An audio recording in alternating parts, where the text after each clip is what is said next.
Spark Bureau is a not-for-profit organization that was established about 6 months ago with federal funding to help small businesses and startups and entrepreneurs on the Sunshine Coast figure out how they can take ideas that they have and turn them into viable businesses and then scale up from there. We're also a co-working environment where we provide a facility for businesses to come in and use our office as their office and collaborate with one another and bounce ideas off of one another. And we're also an event venue where we've had 15 different events in the last 6 months, bringing in over 700 people to hear about concepts related to startups and entrepreneurialism. We've got support from the council across all of their 7 high-value industries. So even though we're inherently about using technology to help businesses scale up and grow, there's no dependency on what type of business you can run to benefit from the types of things that we do. So the council in their push for economic development is really looking to leverage the type of innovation that we're helping businesses drive and spread that out across the coast.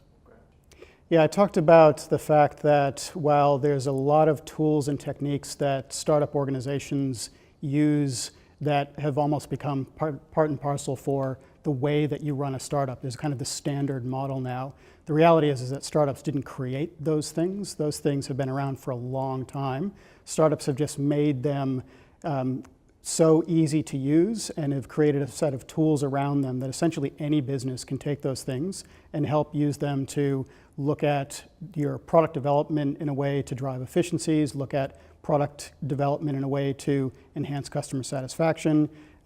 It's all about driving innovation at every level of what you do, whether it's your business structure, the way that you communicate with customers, the way that you use marketing and new media channels.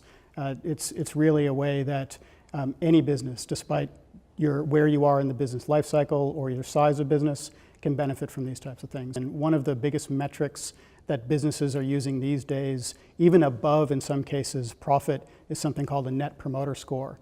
And the Net Promoter Score is based on a single question that you ask in multiple instances over an extended period of time, and it's fundamentally about, would you recommend our product or service to someone else? So if that person is satisfied, so satisfied in fact that they're going to recommend it to somebody else and more than other people, then that drives up that Net Promoter Score. And as a company continues to improve how they engage with customers, their Net Promoter Score will ultimately increase.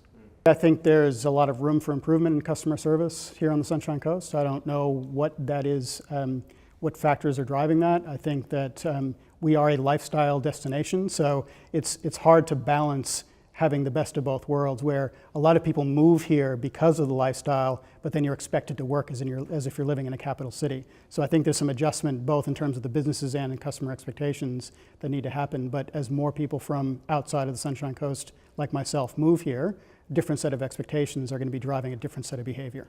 I think it was fantastic that we had Jackie from Gourmet Garden speaking about how they used innovation to essentially drive their product development, because as you saw in her presentation, she essentially mirrored the process of the concepts that I talked about, but in a very tangible, real-world example, and applied it to a local company here on the Sunshine Coast doing stuff with food. So I talked about how startups can use these tools. She talked about how a food company using fairly traditional and highly scientific manufacturing techniques could still use the exact same tools. Local industry can get in contact with us primarily via our website, sparkbureau.org. Fill in a contact form, reach out, come on in. We have people walk in off the street. We're right on Ocean Street, highly accessible, and we'd love to talk to you. We are continuing to expand our programs, so we're running an incubator intake right now. We're 3 months into it. We are going to start our next incubator intake in August, and we're looking at running some targeted accelerator programs, which is kind of the next stage beyond the incubator, starting next year, and those will be industry focused. And some of the industries where we're particularly strong are in the lifestyle field, so fashion, food, fitness, sports, all the things that we here on the Sunshine Coast have as strengths anyways.